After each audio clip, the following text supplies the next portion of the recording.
It was a quiet afternoon in the ministry yesterday.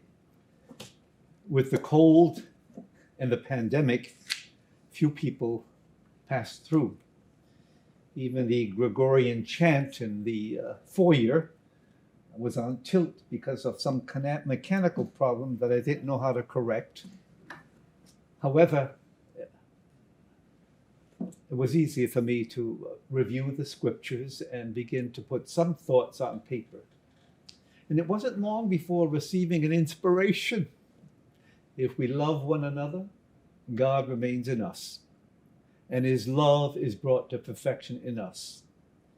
And all of a sudden, images of people began to circulate in my mind, men, women, whose persona oozed goodness, kindness, compassion, individuals who spoke soothing words of assurance that all would be well.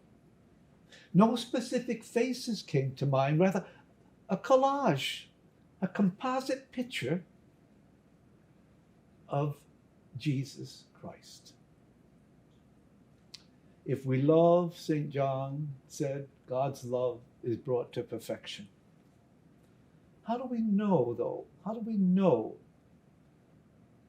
How do people acquire this love? Where does it come from? Where is the well from which it is drawn? The short answer, I think, for many is that it begins at home. I was confirmed in that answer as I was sitting in the chair in my little office, formerly a clothes closet. And I looked up at the poster that was on the window of my door. And I counted 58 young men seeking to know God more clearly as Holy Cross seminarians and brothers out at Notre Dame. What inspired these young men to love God with all their minds, hearts, and souls, and their neighbors as themselves? They said it was what they saw at home. In a teacher or a rector at a Holy Cross priest who lived in their dormitory.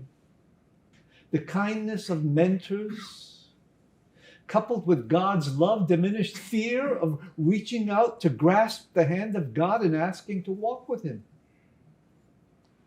I thought of those 58 young men as I read the gospel, young men with hope to bring, who one day, please God, would feed thousands.